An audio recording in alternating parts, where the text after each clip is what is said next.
Bismillahirrahmanirrahim. Assalamualaikum warahmatullahi wabarakatuh. Alhamdulillah, alhamdulillahirabbil alamin. Wa bihi nasta'in ala umuri dunya waddin. Wassalatu wassalam ala asrofil anbiya'i wal mursalin sayyidina wa maulana Muhammadin wa ala alihi wa sahbihi ajma'in, amma ba'du.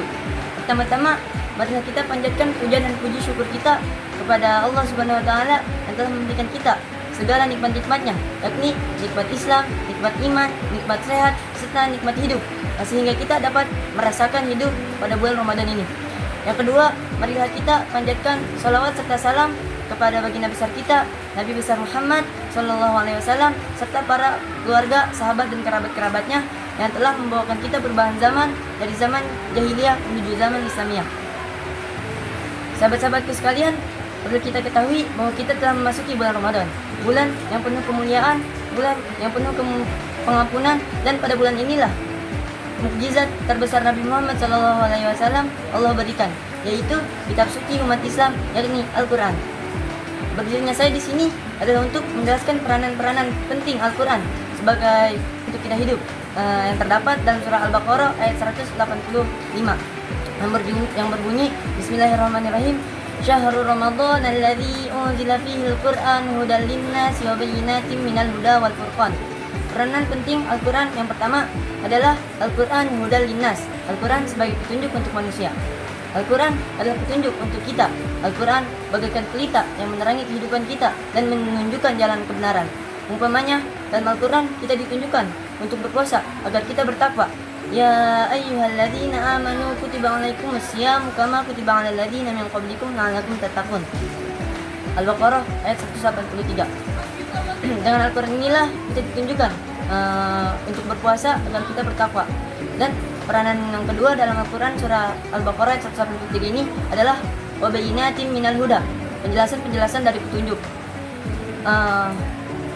Maksud dari sini adalah Al-Quran sebagai penjelasan-penjelasan dari petunjuk.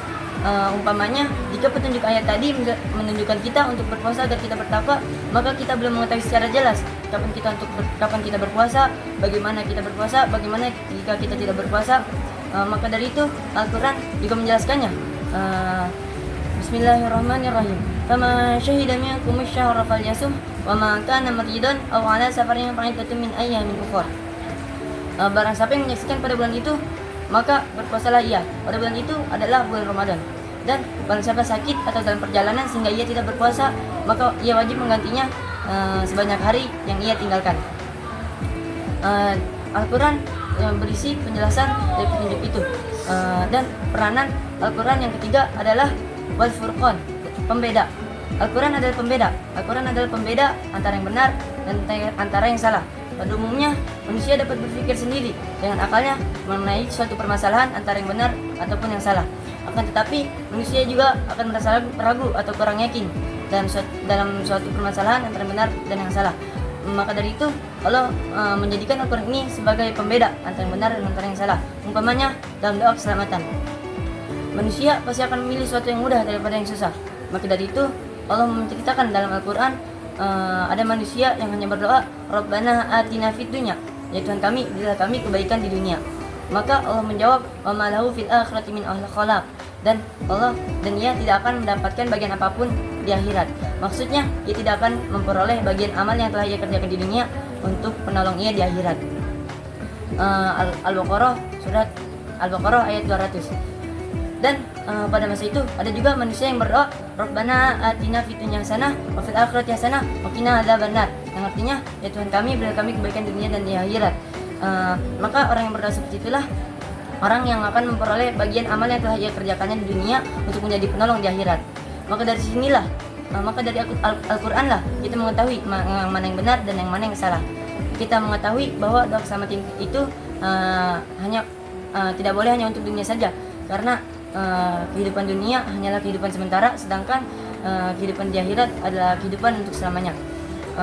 Sahabat-sahabatku sekalian, perlu diketahui bahwa dunia hanyalah sebuah permainan dan senda gurauan, seperti firman Allah dalam surah Al-Hadid ayat 20 yang artinya, ketahuilah sesungguhnya dunia ini hanyalah sebuah permainan dan senda gurauan, perhiasan dan saling berbangga di antara kamu, serta saling berlomba-lomba dalam kekayaan dan memperbanyakkan keturunan, tidak ada gunanya, bagaikan hujan yang tanam-tanamannya membahagiakan hati petani, yang kemudian tanaman itu akan kering dan terlihat kuning, yang kemudian akan hancur. Maka kehidupan di akhirat jauh lebih penting daripada kehidupan di dunia. Mungkin cukup sampai sini saja yang dapat saya sampaikan. Kurang lebihnya mohon maaf.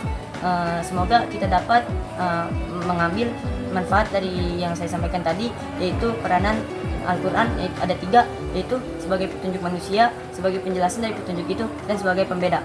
Wabillahi taufiq wal hidayah. Wassalamualaikum warahmatullahi wabarakatuh.